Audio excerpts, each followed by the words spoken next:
Welcome to Straight Talking Cyber.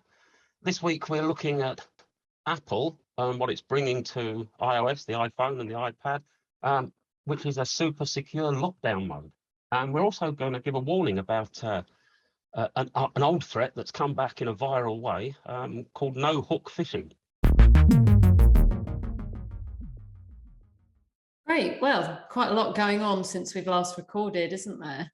iOS 16 has been announced. We've spoken a bit about that. Some stuff's filtering through about the security and privacy features.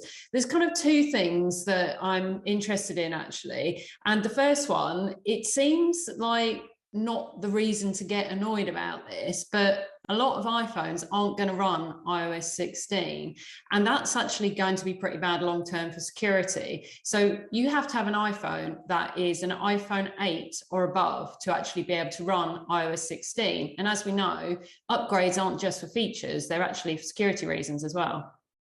This isn't unusual, really, is it? I mean, it happens in the Android world. Older machines can no longer support newer software. It happens with laptops. They can't support newer software. It's just the way of the world, isn't it?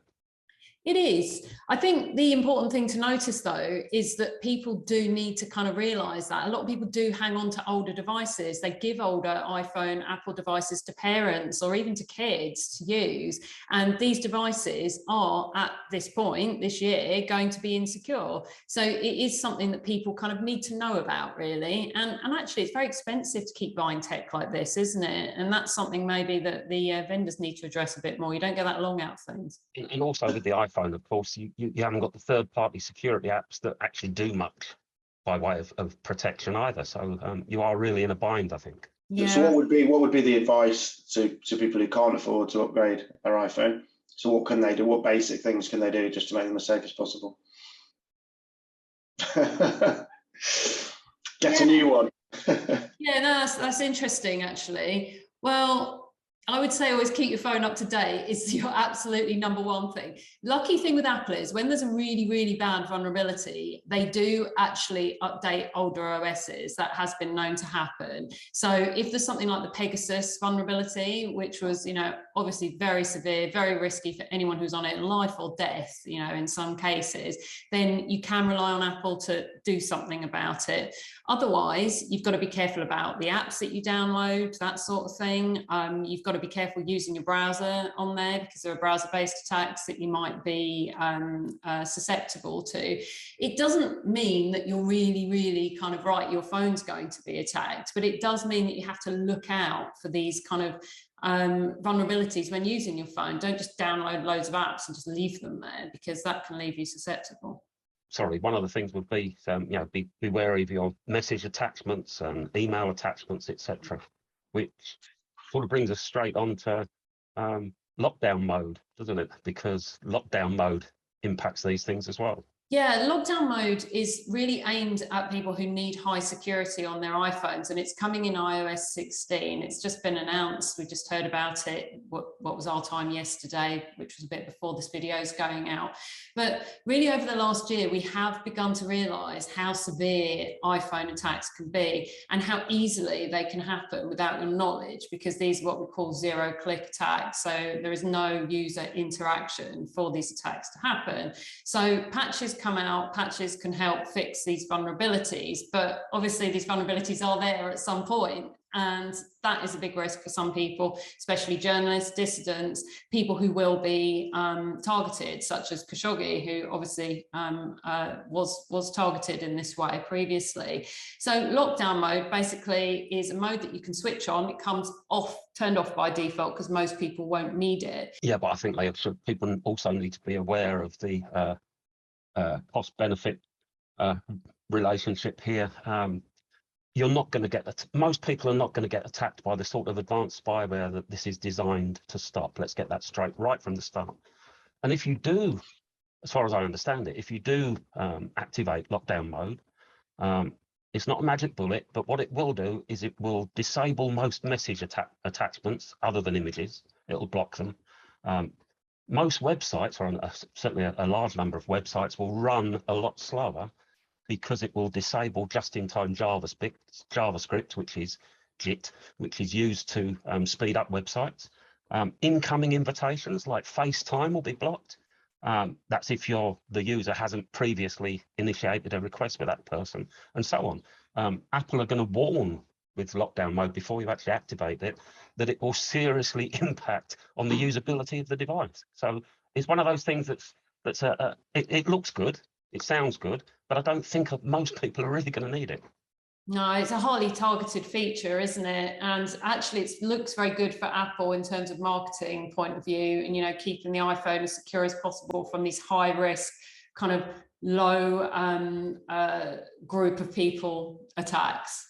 I mean, low target, small amount of targets. And I mean, it is important for those sorts of people that they are protected. And Google obviously offers features in Gmail as well for journalists. And there's the Advanced Protection Program, which I've been enrolled in for a while when I was an Android user, which mandates that you have to use a hardware security key to log into your account. And then there's additional checks on downloads. It blocks unverified third-party apps from accessing your data and so on. So there are other things that can be done. Yeah. But the Google one seems much better thought through than Apple's. Apple seems like an instinctive knee-jerk reaction to all of the exposures they've seen over the last year when the fundamental lockdown nature of the iPhone has been compromised, whereas Google has been properly thought through. In essence, mitigates a lot of the obvious risks, but still there's the reliance on users. So I suspect this will be version 1, and Apple will need to spend some time to sort it out. There's very little point in offering a lockdown mode that hobbles your phone to such an extent that the iPhone becomes unusable. People just won't use it. I mean, that's clearly... and talking of knee-jerk reaction, that brings me on to if you've got a text message, a WhatsApp message, Facebook message, even Signal messages are doing this at the minute, from someone asking if they know you. Beware. It's almost certainly a very popular scam. It's not a new one, it's an old script, but it's really gone viral at the minute. It's called no hook phishing, and it relies on a knee-jerk reaction from the user. So some of the examples of messages that people are getting. Hey, I found your number in my contacts, but there's no name attached and I don't recall. Do we know each other? Or, hey, Jane, remember me? Or even, sorry, I'm running late. I'll be with you in 20 minutes for the meeting. And whatever response you make at all activates this bot script that will then engage you in some really weird conversation about who you are, what you do, where you live, can we be friends, etc., etc. And it's weird because it's bot driven. How good is it, Davey? Is it convincing bot or is it just a rubbish bot?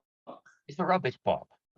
However, it doesn't really matter because just by replying in the first place, you're giving the threat actors that are using this, immediately they know that that number is alive. It's not a dead number, it's an active number. So that's number one. Anything else that they do get out of you, and some people are saying, oh, it's Kevin, who are you? Now they know your first name.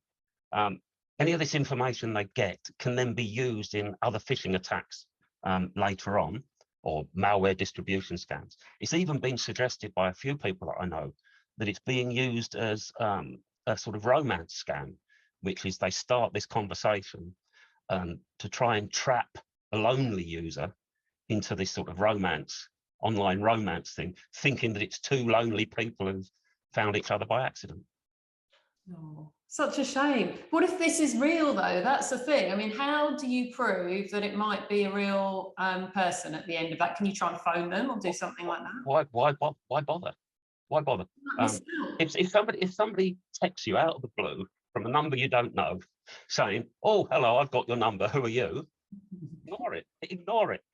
You know, it's not going to be important. If they say, "Oh, I'm running late for our meeting," you haven't got a bloody meeting. Ignore it.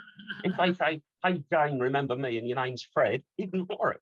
And that's the advice. Just ignore them. They've already admitted they don't know you. It's obvious they're fishing for information. Ignore it. So always ignore all your texts is the message from you. No. Always ignore stupid text. Okay. From people you don't know or that are asking very, very stupid questions. I won't ask what time our meeting is then.